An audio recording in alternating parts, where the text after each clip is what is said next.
नमस्कार दोस्तों, आप सभी का हमारे YouTube channel help desk Chhattisgarh में एक बार पुनः स्वागत है। आज मैं आपके सामने कक्षा 12वीं के विषय इतिहास, भक्ति, सूफी परंपराएं, धार्मिक विश्वासों में बदलाव और श्रद्धा ग्रंथ के महत्वपूर्ण दीर्घोत्तरीय प्रश्न लेके आया हूं, जो कि परीक्षा की दृष्टि से बहुत ही महत्वपूर्ण। छत्तीसगढ़ माध्यमिक शिक्षा मंडल रायपुर के ब्लूप्रिंट के अनुसार इस अध्याय से दीर्घोत्तरीय प्रश्न आने की संभावना है, जो कि 6 अंकों का होगा। इसलिए यह अध्याय के दीर्घोत्तरीय प्रश्न परीक्षा की दृष्टि से बहुत ही महत्वपूर्ण हैं। दीर्घ उत्तरीय प्रश्न। प्रश्न: बेसरिया और बासरिया परंपराओं का अर्थ बताते हुए उनके बीच एकरूपता और अंतर दोनों को स्पष्ट कीजिए। उत्तर: सूफीवाद की बेसरिया और बासरिया परंपराएं इस्लाम के भीतर आध्यात्मिक दर्शन के दो अलग अलग दृष्टिकोणों को प्रतिनिधित्व करती हैं। दोनों एक ही ईश्वर में विश्वास रखते हैं, लेकिन सरिया इस्लामी कानून जिसे कहा जाता है के प्रति उनके दृष्टिकोण में अंतर है। बेसरिया और बासरिया का अर्थ: बासरिया वे लोग जो सरिया कानून का पालन करते हैं। ये वो सूफी संत और परंपराएं थी जो इस्लामी कानून अर्थात शरिया का कठोरता से पालन करते थे। ये मानते थे कि आध्यात्मिक उन्नति के लिए बाहरी धार्मिक प्रक्रियाएं जैसे नमाज, रोज़ा और आंतरिक साधना दोनों में संतुलन जरूरी है। ये संत अक्सर खानकाहों, जो कि इस्लामों का आश्रम कहलाता है, में रहते थे, जो संगठित सूफी व्यवस्था का हिस्सा थे। उनकी परंपराओं को सिलसिला कहा गया था, जिससे एक गुरु शेख या पीर कहा जाता था और शिष्य को मुरीद का काम होता था। बेसरिया सरिया का कान पालन न करने वाले ये वे सूफी संत हुआ करते थे जो सरिया के नियमों को नहीं मानते थे। ये व्यक्तिगत अनुभव और ईश्वर के प्रति प्रेम को सरिया नियमों से ज़्यादा महत्व देते थे। इन्हें कलंदर, मलंग या हैदरी जैसे नामों से भी जाना जाता है और यह अक्सर घुमक्कड़ जीवन जीते थे। इनके अक्सर धार्मिक रीति रिवाजों और रूढ़ियों को अस्वीकार कर दिया और आध्यात्मिक स्वतंत्रता पर जोर दिया। एकरूपता: दोनों ही बेसरिया और बासरिया में जो समानता है वो निम्नानुसार है। पहला, ईश्वर के प्रति प्रेम और भक्ति। दोनों परंपराओं का मुख्य लक्ष्य ईश्वर के प्रति प्रेम और भक्ति था। दोनों मानते थे कि आत्मा को शुद्ध करने के लिए ईश्वर का एकीकार होना जरूरी है। दूसरा, आध्यात्मिक साधना। दोनों ही ध्यान, जप और अन्य आध्यात्मिक अभ्यासों को मानते थे। इन अभ्यासों का उद्देश्य आत्मा और परमात्मा से मिलन प्राप्त करना होता था। गुरु का महत्व: दोनों ही संप्रदायों में पीर या गुरु को विशेष सम्मान दिया जाता था। वे अनुयायियों और आध्यात्मिक मार्ग पर चलने की शिक्षा दिया करते थे। मानवता की सेवा: दोनों परंपराओं ने मानवता की सेवा पर जोर दिया। वे गरीबों और पीड़ितों की मदद करते थे और समाज में शांति और सद्भाव फैलाते थे। कुरान की व्याख्या: दोनों परंपराओं के सूफी धार्मिक शास्त्रियों द्वारा कुरान की गई व्याख्या और विद्वतापूर्ण तरीकों की आलोचना करते थे। वे मोक्ष की तलाश पर अधिक ध्यान दिया करते थे। इन दोनों में अंतर है वह निम्नानुसार है। वार्षिक परीक्षा में आप इसी प्रकार से अंतर लिखेंगे तो आपको अधिक से अधिक अंक प्राप्त होंगे।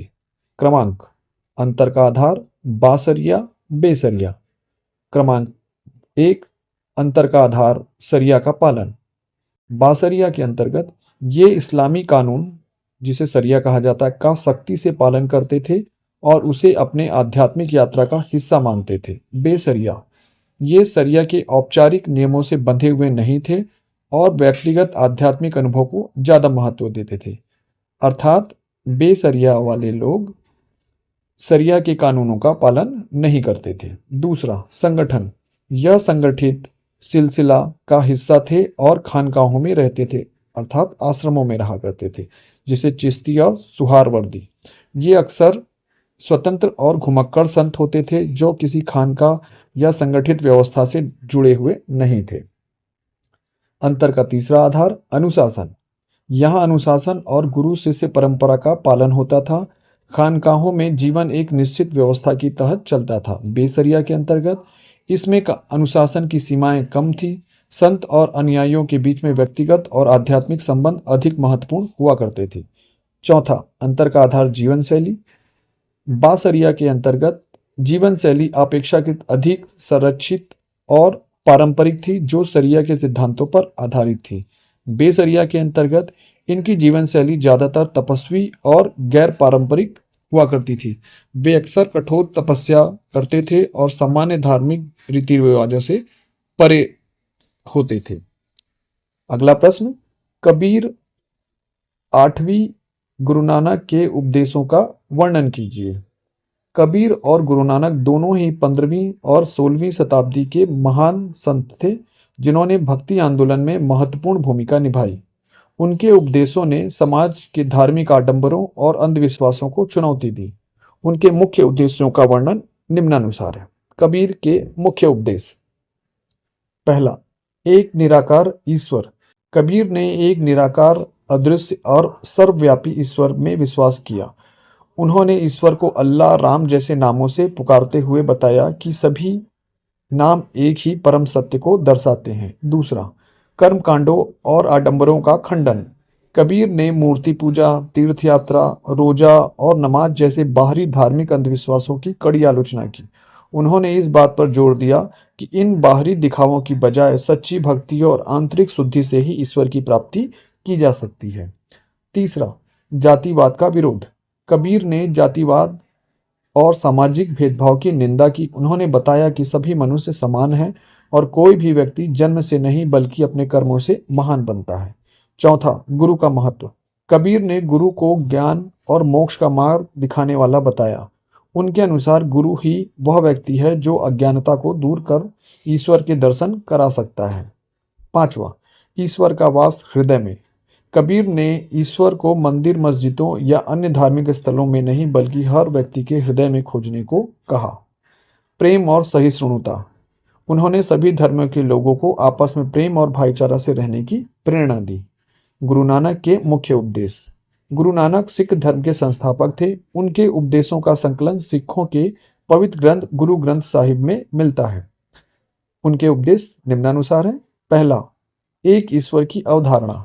गुरु नानक ने एक ओंकार, एक ईश्वर की अवधारणा पर जोर दिया, जिसका अर्थ है कि ईश्वर एक है, निराकार है और सभी प्राणियों में विद्यमान है।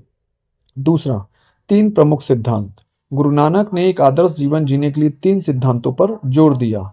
किरत करो, इसका अर्थ होता है ईमानदारी से कड़ी मेहनत करके अपना जीवोपार्जन करना चाहिए। दूसरा, नाम जपो, ईश्वर के नाम का ध्यान और जप करना चाहिए। दान करो, अपनी कमाई को दूसरों के साथ साझा करना और जरूरतमंदों की मदद करना। तीसरा, सामाजिक समानता। गुरु नानक जी ने जाति, लिंग और धर्म के आधार पर भेदभाव का विरोध किया और सभी मनुष्यों को समान माना। चौथा, सच्चा धार्मिक मार्ग। उन्होंने धार्मिक कर्मकांडों को निरर्थक बताते हुए आंतरिक भक्ति, ध्यान और अच्छे कर्मों को मोक्ष का एकमात्र मार्ग बताया। पांचवा, सत्संग और लंगर। उन्होंने सामुदायिक पूजा, सत्संग और सामुदायिक रसोई लंगर की प्रथा शुरू की, जहां सभी लोग बिना किसी भेदभाव के एक साथ भोजन करते थे। इसका मुख्य उद्देश्य सामाजिक असमानता को दूर करना था। छठवां, गृहस्थ जीवन का सम्मान। गुरु नानक ने गृहस्थ जीवन को आध्यात्मिकता के मार्ग में बाधा नहीं माना। उन्होंने सिखाया कि एक गृहस्थ भी ईमानदारी और भक्ति के साथ ईश्वर को प्राप्त कर सकता है। अगला प्रश्न है, भारतीय उपमहाद्वीप में चिश्ती सिलसिले की गतिविधि तथा उनकी लोकप्रियता पर प्रकाश डालिए। उत्तर, भारतीय उपमहाद्वीप में चिश्ती सिलसिला सबसे प्रभावशाली और लोकप्रिय सूफी संप्रदायों में से एक था। इसकी गतिविधियों ने समाज के हर वर्ग के लोगों को आकर्षित किया और इसकी लोकप्रियता कई कारणों से बढ़ी, जो कि निम्नानुसार है। चिश्ती सिलसिले की गतिविधियां। खानकाहों की स्थापना। चिश्ती संतों ने खानकाहों के निर्माण किया। खानकाह एक तरह से आश्रम हुआ करता था, जो आध्यात्मिक केंद्रों के रूप में कार्य करते थे।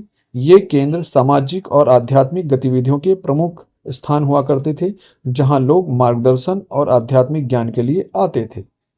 सामाजिक सेवा। चिश्ती संत मानवता की सेवा पर बहुत जोर देते थे। उनकी खानकाहों में लंगर, जिसे निःशुल्क भोजन की व्यवस्था होती थी, जो धर्म और जाति के भेदभाव के बिना सभी लोगों के लिए खुली थी। इस परोपकारी कार्य ने उन्हें समाज में बहुत सम्मान दिलाया। संगीत, जिसे इस्लाम में समा और कव्वाली। चिश्ती संतों ने संगीत, विशेष रूप से कव्वाली का उपयोग ईश्वर से जुड़ने और अपनी भक्ति व्यक्त करने के लिए एक साधन के रूप में किया। यह अभ्यास स्थानीय लोगों के बीच बहुत लोकप्रिय हुआ और भारतीय संस्कृति का अभिन्न अंग बन गया। स्थानीय संस्कृति और को अपनाना। चिश्ती संतों ने स्थानीय रीति रिवाजों और भाषाओं को अपनाया, जिससे सूफीवाद आम लोगों के लिए सुलभ हो गया। उन्होंने स्थानीय परंपराओं से प्रेरणा ली, जिससे क्षेत्रीय संस्कृतियों को समृद्ध किया गया। राजनीति से दूरी। शुरुआती चिश्ती संतों ने शासकों और राजनीति से दूरी बनाई। उन्होंने खुद को आध्यात्मिक और जन कल्याण के कार्यों तक ही सीमित रखा, जिससे उनकी साख और लोकप्रियता और बढ़ी। चिश्ती सिलसिले की लोकप्रियता के प्रमुख कारण। पहला, प्रेम और करुणा का संदेश। चिश्ती सिलसिले की शिक्षाएं प्रेम, सहिष्णुता और खुलेपन पर केंद्रित थी। उन्होंने धार्मिक कर्मकांडों की बजाय ईश्वर के प्रति प्रेम और भक्ति को अधिक महत्व दिया। समावेशी और समतावादी दृष्टिकोण। चिश्ती संत सभी लोगों के साथ, चाहे वह अमीर हो या गरीब हो, समान व्यवहार करते थे। इस समान दृष्टिकोण ने समाज के शोषित लोगों को आकर्षित किया। करिश्माई नेतृत्व। ख्वाजा मोइनुद्दीन चिश्ती और निजामुद्दीन औलिया जैसे महान संतों ने करिश्माई नेतृत्व ने चिश्ती सिलसिले को लोकप्रियता को बढ़ाने में महत्वपूर्ण भूमिका निभाई। उनकी दरगाहें आज भी बहुत महत्वपूर्ण तीर्थस्थल हैं। प्रेम और मानवता का संदेश। चिश्ती संतों ने कठोर धार्मिक कर्मकांडों की बजाय प्रेम, भक्ति और मानवता की सेवा पर जोर दिया। उनका मानना था कि इंसान से प्रेम करना ईश्वर से प्रेम करने का ही एक तरीका है। सादा जीवन। चिश्ती संत सादा और तपस्वी जीवन जीते थे। वे सांसारिक धन और राजनीतिक शक्ति से दूर रहते थे, जिससे उनकी पवित्रता और ईमानदारी की प्रतिष्ठा बढ़ी। धन्यवाद। और अधिक जानकारी के लिए हमारे हेल्प डेस्क छत्तीसगढ़ चैनल को सब्सक्राइब करिए और हमसे जुड़िए। यदि आपको किसी तरह से प्रश्नों में परेशानियां या किसी तरह से डाउट है तो आप हमसे प्रश्न कर सकते हैं। बहुत बहुत धन्यवाद।